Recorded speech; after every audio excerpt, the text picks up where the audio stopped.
د پاکستان اقتصادي سقوط حتمی شو. پاکستان له غټې تباهۍ سره مخامخ شو. وروستي جزئیات څه دي او د پاکستان بانکي چارواکو تازه څه ویلي؟ ویډیو کې وګورئ او چینل سبسکرایب کړئ. درنو لیدونکو السلام علیکم.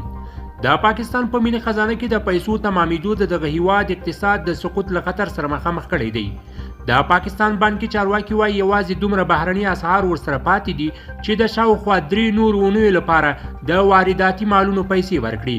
حکومت د روان بحران او اقتصادي سقوط له خطر څخه د وتلو لپاره هڅه کوي پور ترلاسه کړي. د نړیوال وجهي صندوق یو پلاوی چې تېره اونۍ دغې ستونزې ته د حل موندلو په خاطر اسلام آباد ته تللی و، له کومې هوکړې پرته بیرته واشنګټن ته ستون شوی دی. اټکل دا دی چې له نړیوال وجهي صندوق پور به د لنډ مهال لپاره پاکستان د خپلو پورونو په ادا کولو کې د پاتې راتګ له خطر څخه وژغوري.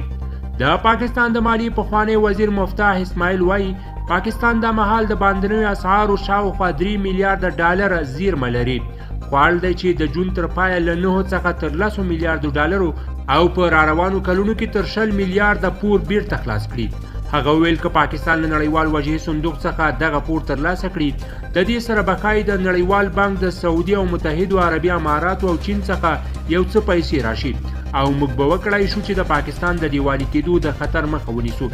شنونکي د پاکستان اقتصادي ستونزې ژورې ګڼي او فکر کوي چې د نړیوال وجهي صندوق اوسنی څه باندې 1 میلیارډ ډالر پور اوږدمهاله حل نه دی او د پاکستان د ډیفالټ کېدو د پورونو په ادا کولو کې د پاتې راتلو خطر به پر ځای پاتې وي. په واشنګټن کې د ویلسن څیړنیز مرکز د جنوبي اسیا د چارو کارپو مایکل کوګلمن ویل ان که پاکستان پور ترلاسه هم کړي دا 1 میلیارډ ډالر دی او پر پاکستان د نړیوالو پورونو او د پاکستان اړتیاو په نظر کې نیولو سره دا په کوزه کې د یو څاڅکي په معنا ده.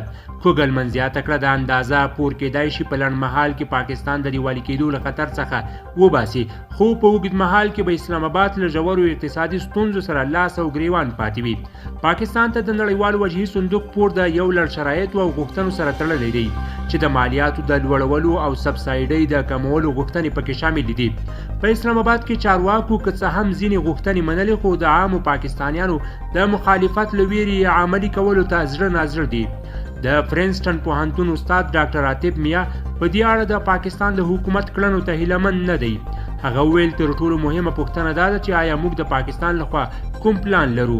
ما هیڅکله هم د پاکستان پلان نه دی لیدلی. د زیاترو سیاسي ګوندونو لپاره دا د کاغذ پر مخ توري دي. تیر یو کال کې پاکستان کې سوړ بازاري 10 سلنه لوړه شوې. ډالر په تیر یو کال کې 100 روپۍ قیمته شوی او یو امریکایي ډالر دا وخت په شاوخوا 250 روپۍ بدلیږي. اټکل دا دی چې که پاکستان ته نړیوال وجهي صندوق ژر پور ورنه کړي، پاکستان به 3 اونۍ وروسته له نورو هیوادونو دغه هیواد ته د اموالو د واردولو او د خپل پور د قسطونو ورکولو توان له لاسه ورکړي.